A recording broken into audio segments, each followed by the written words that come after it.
What if Tim Burton directed Batman Forever? Well, first of all, he wouldn't have called it that. He's on record saying how much he hated that title, claiming Batman Forever sounded like a tattoo somebody would get when they're high on drugs, or something a kid would write in a yearbook. The working title to Tim Burton's Batman 3 was Batman Continues, which is pretty much what the film was going to do, pick up right where Batman Returns left off. But what about the rest of the movie? What would that have been like?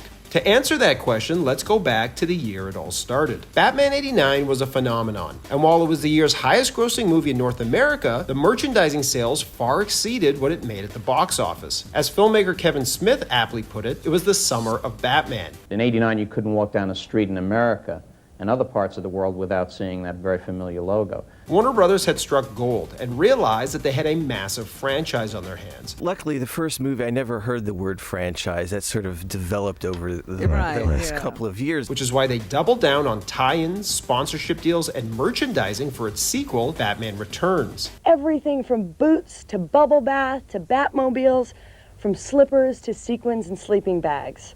Right, girls?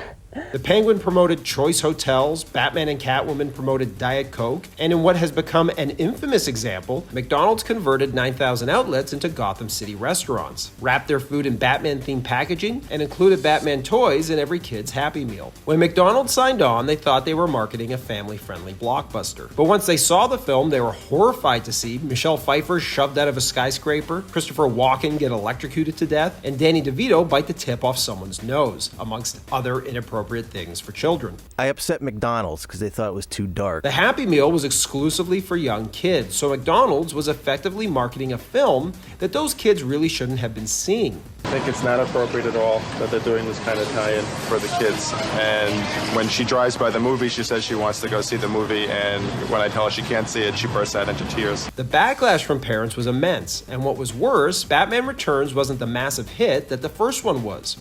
I didn't like the second one as much. I thought it got really dark. By giving Burton more creative control on the sequel, Warner Brothers had basically fumbled the bag, and the result was a film that was more personal and more character-driven, but wasn't the four-quadrant blockbuster Warner Brothers was looking for. So when it came time to explore doing Batman 3, I'd actually at one point, I think, considered doing a third one until I realized in talking with Warner Brothers, they basically came out and said they didn't want me to do another one, So out went Tim Burton, and in came Joel Schumacher to lighten things up and give Warner Brothers the family-friendly Batman movie they were looking for. And the result was a fun, lightweight, but mostly forgettable movie. I liked it while I was watching it, and as soon as it was over, it didn't mean anything to me. And as the days have gone on, it's meant even less, if that's possible. And history has largely forgotten about it too. And that's because in the years since, it's been heavily overshadowed by its absolutely bonkers sequel, Batman and Robin, which nearly killed the franchise.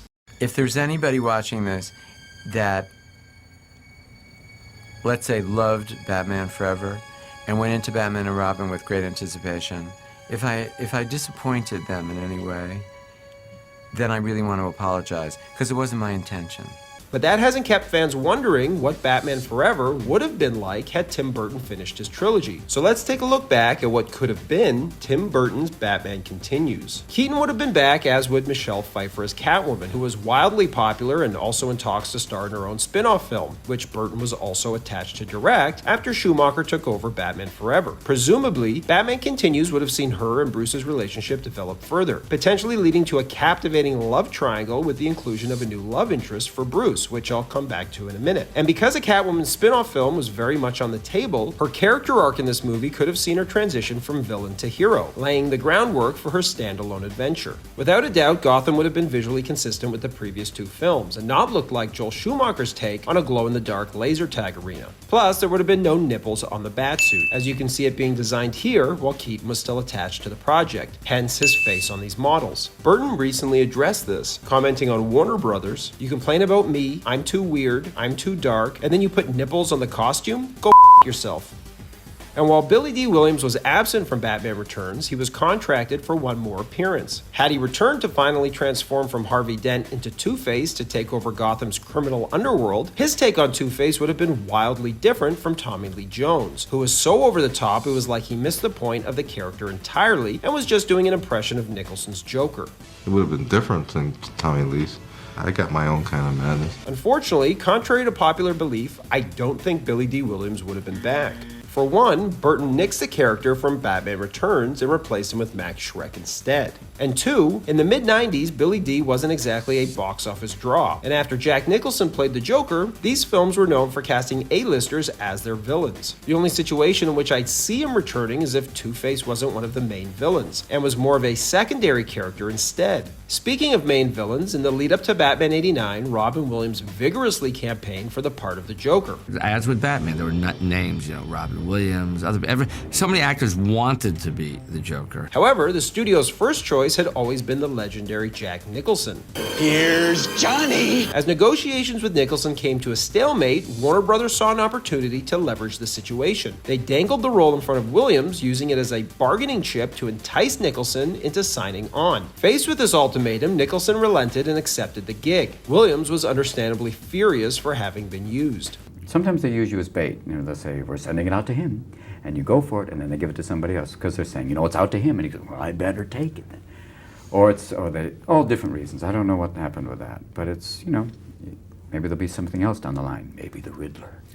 So when the time came to make Batman 3, screenwriters of the film, Lee and Janet Batchelor, suggested the Riddler as one of the main villains. The studio agreed and suggested Robin Williams for the role, hoping to make amends for what happened the last time around. It's important to note that at this time, Warner Brothers was also in negotiations with Keaton to come back too, and he was demanding $15 million plus a cut of box office receipts and merchandising, something Warner Brothers was hesitant to pay. Williams' agents demanded the same, even though Williams worried by doing so he was overplaying his hand. His agents told him, don't worry, there's nobody in town that can do what you do, or else we'd represent them. Obviously forgetting about Jim Carrey, who was at the peak of his fame. Warner Brothers made an offer to Carrey instead, and the rest is history. Had the Riddler been featured in Tim Burton's film, which is likely since the studio was pushing for it, and Williams had been cast, I think it's safe to say we would have seen something more sadistically cerebral. If we go by Robin Williams' villain turns in 1 Hour Photo and Insomnia, it's possible his Riddler wouldn't have been the campy, off-the-wall version we got in Jim Carrey, but perhaps something more frightening, although I would imagine still very manic. Robin originally appeared in a draft to the script for Batman '89, as the studio insisted Burton include him, which he reluctantly did.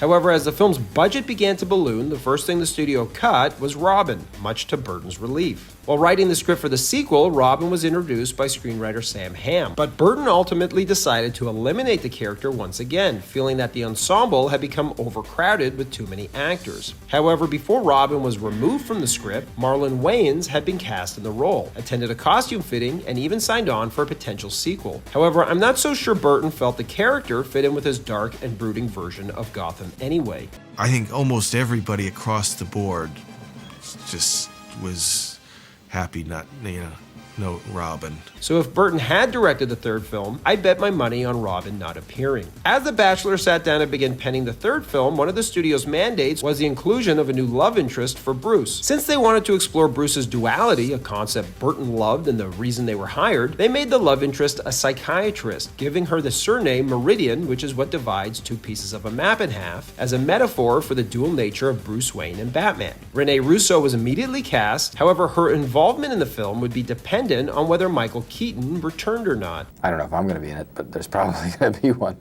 I don't know if Tim will do it, but we may. We may do it together, may do it separately, may not do it. I don't know. After Burton left, Keaton met with his replacement, Joel Schumacher, numerous times to get an idea for where Schumacher wanted to take the franchise. But after speaking with him, it was clear the two were not on the same page. He said, I don't understand why everything has to be so dark and everything's so sad. And I went, wait a minute. Do you know how this guy got to be Batman? Keaton ultimately decided not to reprise his role, and when the film came out, he wondered whether he made a mistake. So one day at the movies, out of curiosity, he popped his head into a theater that was playing the film. But after watching it for a few minutes, he felt confident that he had made the right decision. When I first started the film, I thought I was going to make it with Michael Keaton. When Michael Keaton fell out, I had just seen Val Kilmer in Tombstone, and I thought he was fantastic in it. and I thought he would be a great Batman. And with Keaton out and Kilmer in, that meant Russo had to be recast too, as the studio felt she was too old to play Kilmer's love interest. So what would Tim Burton's third film have been about? Well, since Batman '89 never really explored the character's origin story, Burton wanted to see how he got started, and also course correct by somewhat lightening the tone after the negative reception to Returns. And while Batman Forever ultimately explored Bruce's trauma from the death of his parents, Burton would have taken this one step further and shown flashbacks to illustrate how Bruce became Batman. Similar to Mask of the Phantasm, Burton felt this approach would have been brilliant, since it shifted the focus back to Bruce after he took a backseat to the villains in Batman Returns. I remember toying with the idea of doing another one, and I remember going into Warner Brothers and having a meeting. I'm going, you know, you could do this, we could do that, and they go like, Tim, don't you want to do like a smaller movie now, you know, just something that's more, and like, about, you know, half hour into the meeting, I go, you don't want me to make another one, do you? And so the studio went in a different direction. Instead, we got Jim Carrey and Tommy Lee Jones trying to outact each other as the pair set a new standard for scenery chewing, which is ironic considering how much Tommy Lee Jones loathed Jim Carrey's style of acting. I pulled up a chair, which probably wasn't smart, and he said, I cannot sanction your buffoonery. Had it been made, Tim Burton's Batman Continues would have drastically altered the Dark Knight's cinematic trajectory, and we'd have likely never have gotten Nolan's Batman films, since their gritty and realistic approach was partly in response to the over-the-top nature of Batman and Robin. Plus, Burton's planned exploration of the character's origins in the third installment would have made Batman Begins feel somewhat unnecessary. With Keaton reprising his role in The Flash, it's an unfortunate reminder that Warner Brothers wasn't able to reunite him with Tim Burton to give Burton's Batman universe the send-off it deserved. Thanks for watching, everybody, and don't forget to like and subscribe to Bullets and Blockbusters for more great content.